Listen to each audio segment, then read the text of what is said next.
Constant Wonder Kids is a Constant Wonder podcast. Hi, Wonder Kids. It's Paige. Can you recognize any of these animal sounds?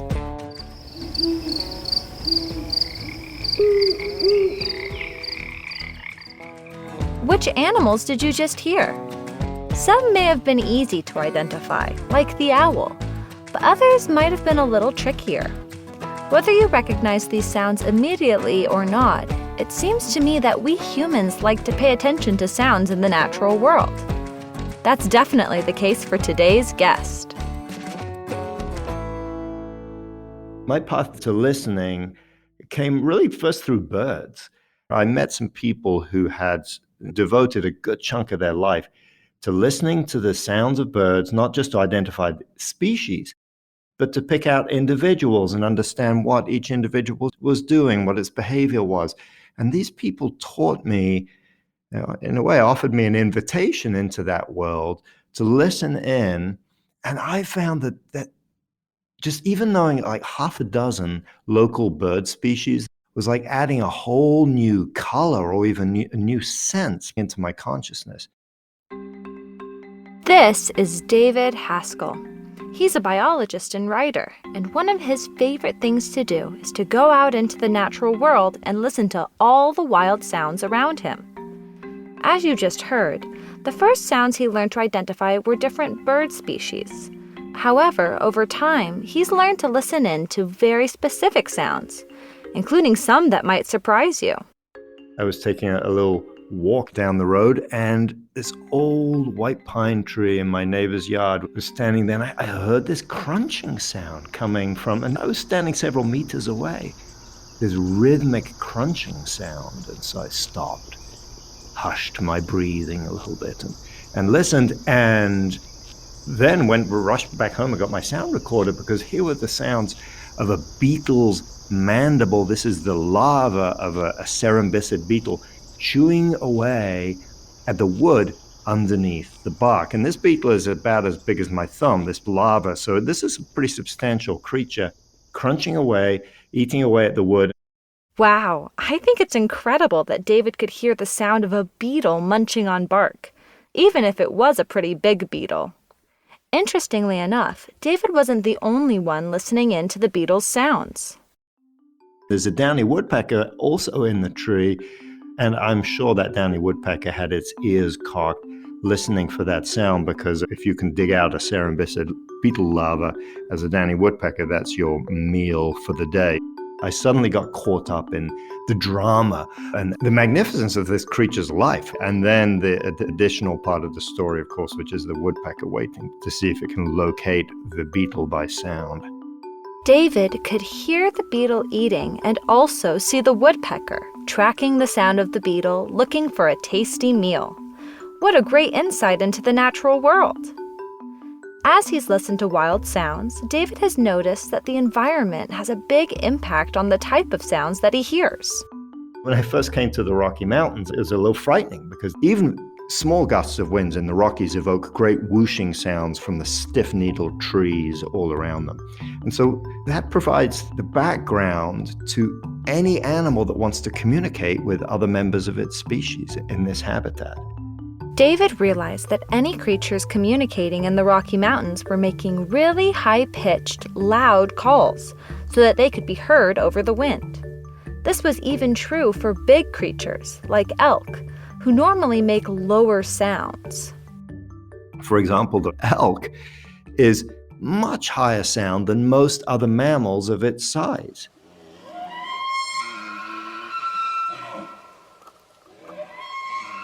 I mean, if you plot a graph of body size against the frequency of sound, larger animals make deeper sounds, just as a cello in an orchestra makes a lower pitched note than a violin does. So as objects and as living beings get bigger, they tend to have lower, deeper voices. But this elk has broken that rule and is calling it a very high pitch. And those high-pitched sounds have the effect of vaulting over the mire of a low-frequency sound that the trees have made. This impact of environment on animal sound wasn't only true in the Rocky Mountains. David could hear differences in wild sounds all over. If you go to the seashore, up in Maine or in Portland and Seattle, lots of waves crashing on sand or on rocky headlands making a great roaring sound. Well, the oyster catchers and the seagulls and the shorebirds have very loud, high-pitched, piercing cries that can cut through that background noise.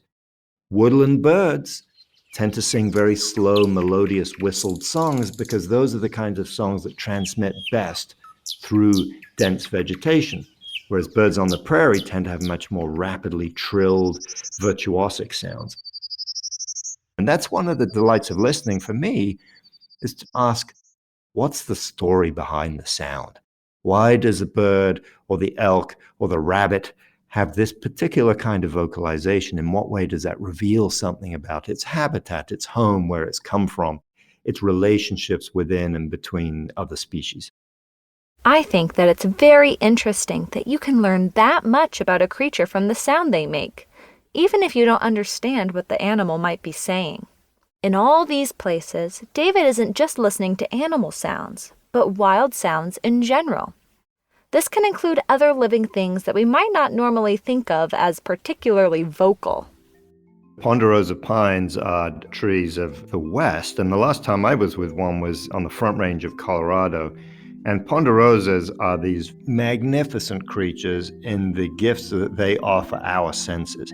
One of those gifts is about sound. They're some of the most talkative trees that I've ever encountered anywhere in the world. Huh? How can a tree be talkative? That's because the ponderosa pines, particularly in the Rocky Mountains, have very stiff needles. And so when the wind blows through a ponderosa pine tree, it lets this great big whoosh out. And it sounds very different from other species of pine trees. I do this quite a lot when I'm hiking out in the West, is to stop on the side of the trail and listen. And it's not just a sensory delight of the moment, but those sounds weave their way into my nervous system. So I carry parts of the tree with me after I've left. And this is one reason why we feel better after going out into the woods and slowing down, slowing our minds and our bodies down to be in relationship with the living world as it is, not always thinking about the past and the future as we usually do in our busy, busy minds. David believes that when he spends time out in nature, listening to the animals and the trees, he's able to feel better connected to the world and more at peace. Listening to the whoosh of ponderosa pine trees sounds interesting to me, but I don't have those in my backyard. Luckily, David is a big fan of listening to nature nearby as well. The key practice is just to give the world the gift of our attention. And when I'm working with students on this, I invite them to imagine pouring their attention into their ears just for a couple of minutes, and then sending that attention out in the world, almost like tentacles coming out from the ears. Maybe a little bit of a sci-fi image there, but we can do that. We can direct through an act of the will our ears and our minds then to harvest the sounds that are around us. Pay attention first to the most obvious sounds. And then what was a sound that we didn't even hear because it was too quiet or we were distracted by something else? Once you start to notice the sounds you hear, David says that you can begin to find words to describe the sounds. Does it sound pointy or silvery? Does it sound like a big sort of low fog that is gradually spreading from the north, moving south? Or does it sound like it's moving in space in a way that's jolty or smooth? Trying to come up with analogies to imagine the physicality of sound and then communicate it to others is not just a helpful way of paying more attention to sound, but then of stimulating our curiosity about the sounds. So cool! I'm going to stop talking so that you can listen hard and find a sound that you can describe to someone else. Don't just use words like loud or soft, but think about if it's pointy or smooth or heavy. Ready? Go!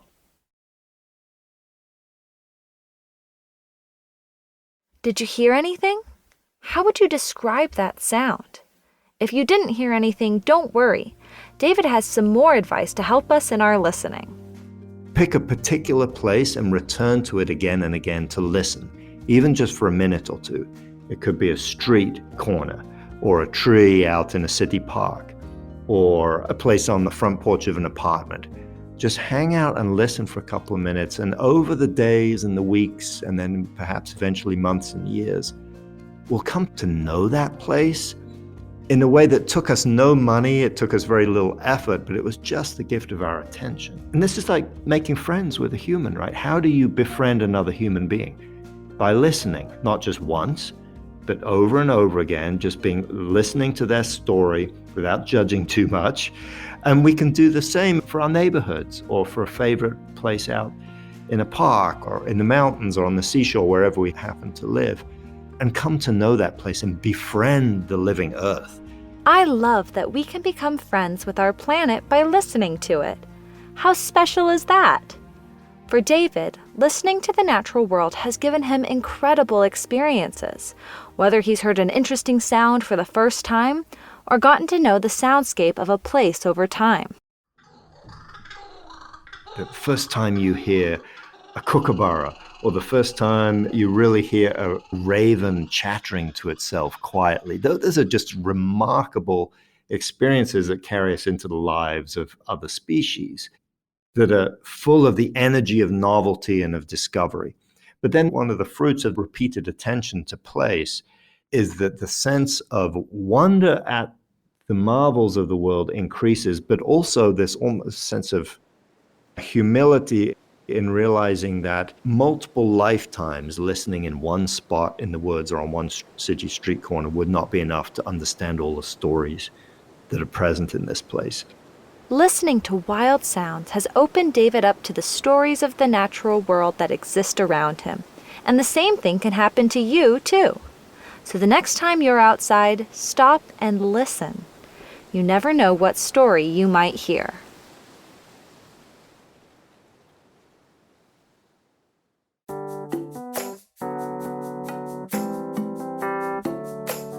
Listen, listen with your ear. There are wonderful noises that you can hear.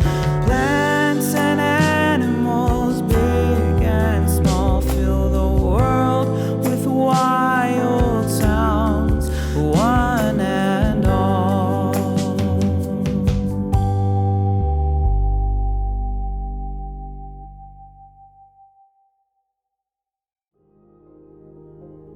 A quick word for you parents. I'm Marcus Smith, host of Constant Wonder, which is the source of material for Constant Wonder Kids. We made this episode because Constant Wonder contains a lot of great stuff kids will love too, but you may be wanting more. We've got a whole episode devoted to the multitude of sounds in the natural world. If you want to hear the full presentation, go find Constant Wonder wherever you get your podcasts. It's called Saving Wild Sounds. We actually think that you'll love more than just one episode of our podcast, which is an ongoing quest to find awe and wonder in all nature, human or wild, vast or small. The kinds of encounters that move us beyond words. Remember when you had time for wonder? Well, we suspect you still do.